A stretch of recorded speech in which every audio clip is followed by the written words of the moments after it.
That's James's dinner. So he's eating potatoes with that sour cream and roasted garlic. And he's going to put some Parmesan on his salad because I got this for very cheap. It was $1, less than $1. But notice cellulose powder there in the ingredient list. So I don't know if I always used to wonder what that stuff was in Parmesan. Yeah, I don't know if it's worth paying more than $1 for sawdust, but yeah, well, that's what it is. Yeah, sometimes.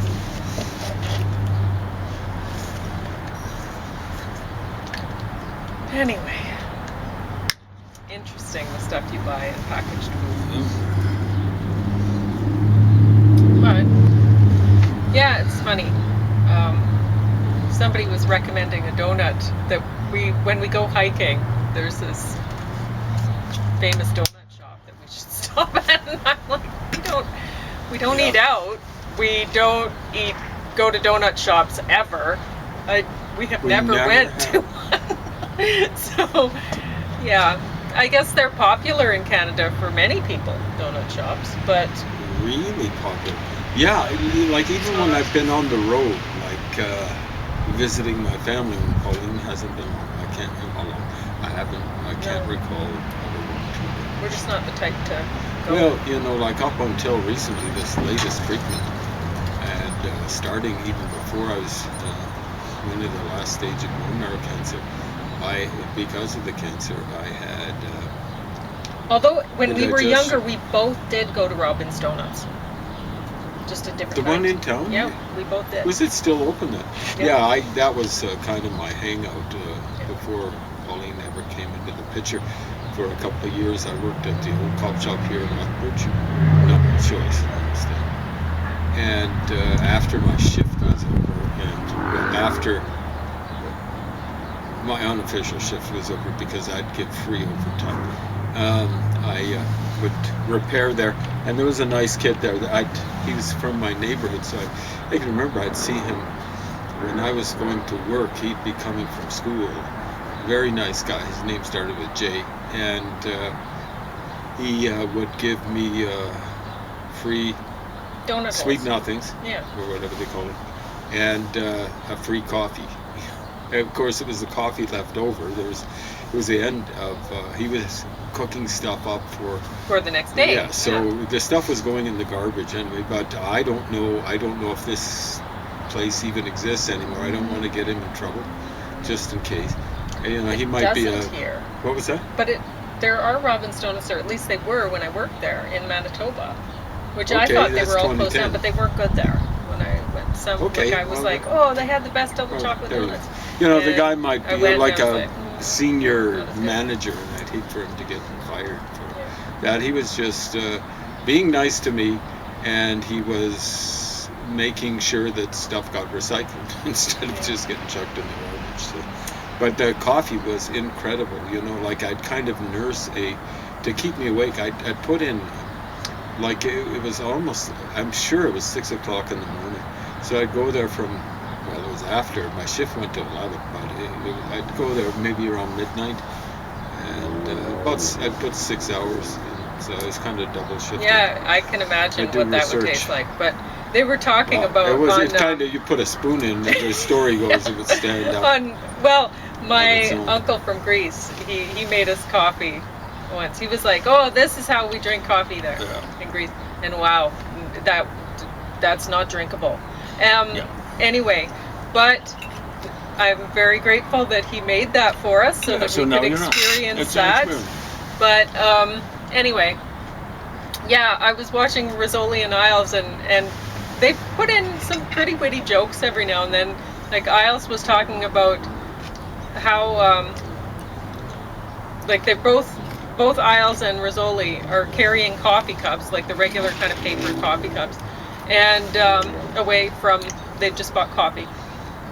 And Isles said something to Rizzoli, "You drink a lot of espresso," or something like that, and Rizzoli's like, "Yeah, well, these cups won't hold 5, so I have to only get 4. So she was getting all espresso in her coffee cup, so that was like a lot. a lot of caffeine. Would that she be was like working drinking on. a Red Bull? I don't know. I can't imagine how anyone wouldn't get sick drinking that. But yeah, we have apple cinnamon muffin bars and apple cinnamon Nutri-Grain bars for James to sample and let you know which he thinks is better. I can tell you right now, the muffin bars better. I don't know. The Nutri-Grain bars, they taste like kind of like cough syrup. Like they're really sweet. So sweet that they hurt my teeth. And they're just not good though. I might like them. I like You sweet. might. You like sweet, so that might work out for you. The muffin bars, I I'm think I've had. interested to see which one you'll think are better. Well, I have to report in tomorrow because I want to eat real food for Okay. of my own. Sure. Well, that's fine with me. Fine by me. Anyway. So, I guess that's... Potato dip. It's a little bit different, isn't it? Well, you could put it on your plate, but I figured it would just be cleaner to just leave it in for you to dip in. Yeah, exactly right. Sometimes I hold on to the food for quite a while, and I don't want something that more likely to spoil. It's hard to imagine veggies spoiling, especially peppers spoiling over the space of several hours. Anyway. We had a nice walk today. Yes, we did. Did you post pictures of that? I did. Yeah. There we go. So check that out. And there's a nice poem, Pauline Road, I don't know. recited. I wrote another poem. I could read it now, but I don't feel like it.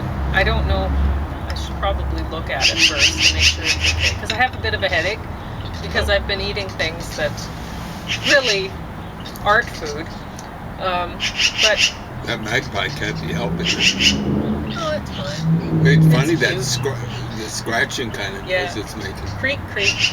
Yeah. Along with the squawking. I usually don't notice that sound. But I think it's wanting some food. You want some food, buddy? You want to come down here and get some food? No thanks, I think it's empty. If we left it out here and went inside, I think he might go after it. Might kind of enthused, but I think that's what it's checking out. Yeah. They're funny critters, I gotta say. Except when you see them attacking little birds. Well, everyone's got to eat. So, what are you telling us about today? Just a little bit of a follow-up, folks. Like as I was saying yesterday, slowly, but surely. Haven't you already went through it? Repeat testing. Haven't you went through that? No. I took Biblical Greek at university. I actually started out at folks 3rd level. So you've only went through parts of it? Yeah. Okay. I see. And I actually didn't do much translation in that class of, the 3rd level class, the 4th level of Greek I took this class over. But I started the 3rd level. In other words, I taught myself 2 levels of Greek. That's not that good. It's the equivalent of, it's better than the equivalent of high school. Usually you see people who graduate high school in That German. person was driving really nicely down the alley, nice and slow. It shouldn't be there, Yeah. but maybe the news got out. There was an accident. Yeah. Well, no one died. Bad. No one. No, the ambulance turned up. 2 fire engines turned up. The cops didn't turn up for some reason. There was a off-duty prison guard. Yeah, he kind of handled things for okay. the people who were involved in the accident. Well, yep, you're right. That's how long. Anyway, I'm just warning people that like if they want to flap their gums about religion, they've actually got to do this is their homework. If they want to flap their gums about religion, they've actually got to read the original documents in the original language, preferably because there are bad translations out there. And it's not just the King James Version, okay? For the Quran, there's Marmaduke Pickthall's version into English. There are many, many bad translations. And again, I don't want to hear folks laughing about the way they've been doing so much. Are you listening, Karen Armstrong? Are you taking notes? I don't want mental notes because I don't think your brain's as Swiss cheese, I'm afraid. I want you actually taking physical notes. Not all religions are the same. And most importantly, they aren't all about peace, love, and flowers. So far as I can tell, only 2 religions are about peace, love, and flowers. And that's Christianity at its best, kind of at its source. You know, the progenitors of the Catholics, pretty quickly after they were given religious freedom, that's about 100 years after they started turning to religious oppression. They started, even before they started killing people under the influence of, what was his name, Constantine, so-called the Great. He got together, I think, a couple of councils. Maybe it was a Nicene Council, 325 AD, something like that. And they started weeding out heresies, so on and so forth. Weeding out heresies, Paul kind of was doing that. Even as he was kind of taking the church under his capacious wings, so on and so forth. But they really got gung-ho after Constantine the so-called Great. And, well, the rest is history. Is Catholic Church really didn't start with St. Peter, so-called St. Peter, the so-called first pope. It was started by, the person who really started it was Constantine. Guy who taught me Islam was saying, every religion needs a Constantine. And I'm going, that's not exactly what a religion doesn't need, but it's pretty close. What he was saying was someone who's in a position of authority who's there to kind of lay down the law, as it were, just like Muhammad did. And that's exactly what a religion doesn't need, because that's the road to hell for other people, however much the followers of that particular religion might think it's a road to heaven. It's a short road to hell for a lot of people who won't knuckle under, or never heard of the religion or whatever, or get steamrolled by the people spreading the religion, especially by the sword.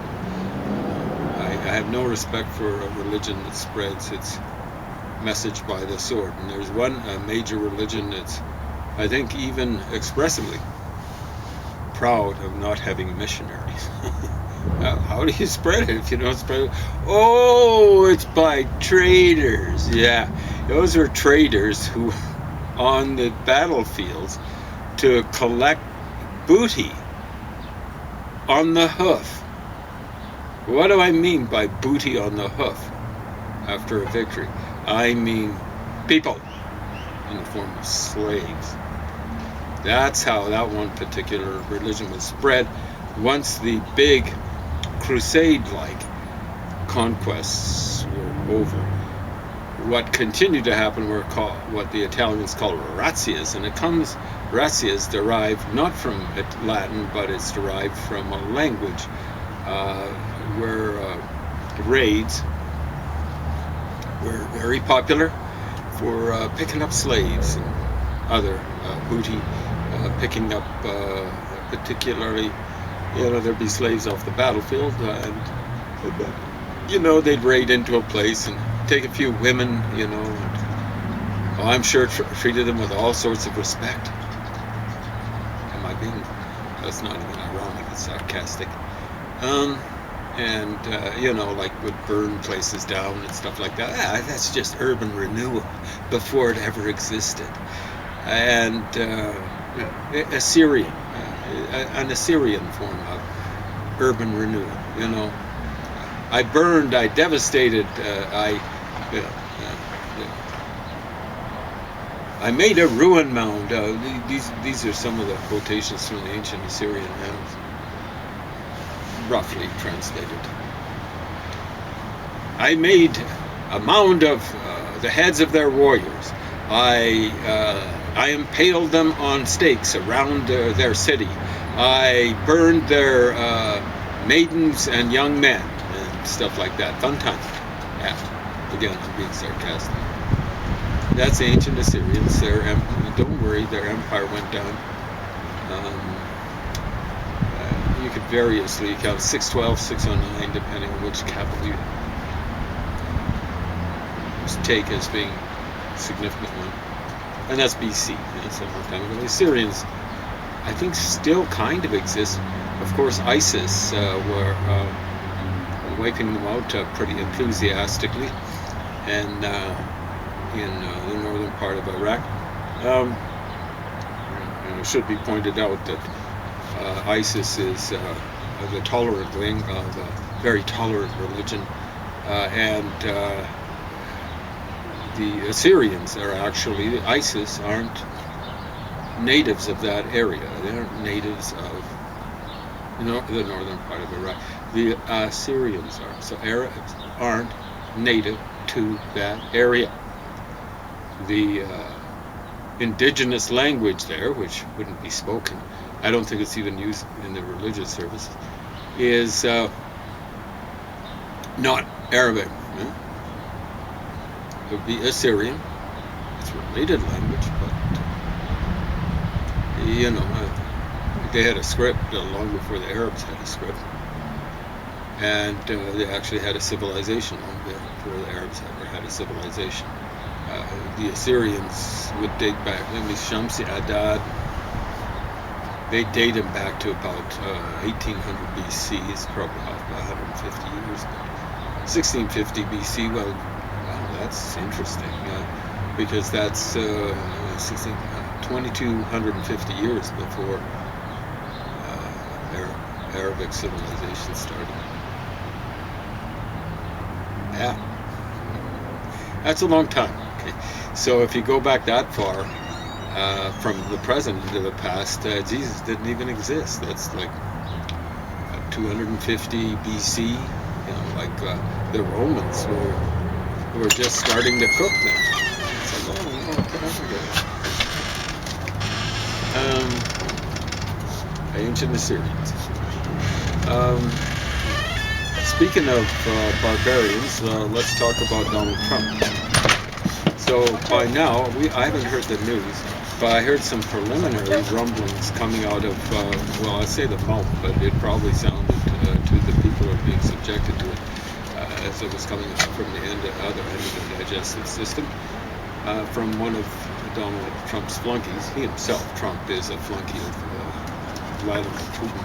I'm going to call him something like, not the commander-in-chief, but the commissar-in-chief of the United States. He's been calling our former leader here in Canada, Governor Trudeau, and stuff like that. Hey, Commissar Trump, you taking notes, you stupid chimp. But by now, Rob Ford and one or two representatives of the Canadian federal government should have had a meeting. I would suspect it probably, I'm not really afraid, it is what it is. Had a little meeting, and it might well have been on the level of Trump's meetings and Vance's. Is that the name of the stupid flunky? Who's the flunky to the flunky, the vice president? Their little tete-a-tete, shall we say, or tete-a-tete-a-tete with Zelensky of the Ukraine. So Rob Ford, his ears might be burning. Someone's just got to look at these guys and just start laughing in their faces. They're such a joke. Trump especially, what a weakling coward. It is interesting listening to the radio, like to listening to people talking about the different tariffs on whatever. And today they were talking about Trump putting tariffs on babies on French wine. And it's like, well, who would care, right? Because I thought, well, they make probably better wine in California than in France. And so that's one thing. It might actually help the Californians. They didn't vote for Trump. Especially when the stock market crashes in the fall and the world's in a whole depression. And it's hard to say what maybe will happen. People will be drinking more wine. Yeah. Trying to drown away their sorrows. In the first Come on, guys. months of Trump's little regime, the first time around, early 2017, there was many direction. It was very strange. And my suspicion, it was the stock market's reaction to his tariffs on steel from Canada, and we'll see what happens. They were talking about the prices of this and that and this and that, everything up, except for gold, or the stock prices of everything going down except for gold, which went up. Well, or whatever. People go into gold when they're afraid of inflation, because theoretically, that's the price of gold goes up. Everything goes up when you've got inflation, but the price of gold goes up. People still buy it. Inflation is fascinating. It's kind of almost like which is weird because you can't eat it or drink it. Yeah. Well, people sure love it. People consider it something stable. Yeah. But if the price is going up, it's not stable either. See what I'm saying? The price is going up. Anyway, this stock market, I don't know if it's ever really crashed outside of the fall. And the history of stock market crashes goes back a long time. I'll have to check. The ones that happened in my time, and even my dad's time, as I recall, go back. And so that's going back to 1929. There you go. Almost all of it. And they've all occurred in the fall. But, if there actually were sensible investors, they'd be getting out of the American stock market like crazy. There are other stock markets. And, there'd be more security in that. I'm amazed that I haven't heard about Warren Buffett. Warren Buffett traditionally has supported the Democratic Party, and I can't see him ever supporting Donald Trump. But, the last big crash they had in the United States, 2008, Warren Buffett refused. He knew what was happening. He refused to short the market, because that would have really escalated things. People were saying, hey, Warren Buffett knows the market. He's shorting it, not just getting out of the market, and we'd better get out. That would have really caused a stampede away from stocks. So he held on to stocks, and it was, we're still feeling the after effects of that, including Donald Trump getting elected, Bernie Sanders getting semi-popular, stuff like that, and people just getting really disaffected around the world, because there was a fairly steep, they call it the Great Recession. But Obama, not so much Obama didn't know you-know-what from his you-know-what, but the Democratic Party traditionally, in my lifetime, long before, going back, it's getting close to 100 years, has been able to handle the economy way better than the Republican Party. And that includes inflation. You did a study on it, indicated every major economic indicator, and this was a while back when they did it. It was around 2010 or something like that, 2009. But going back to 1947 or so, World War II, I think it was, the Republican Party, Democratic Party have been in roughly the same amount of time. And when I say roughly, I mean like within a couple of years.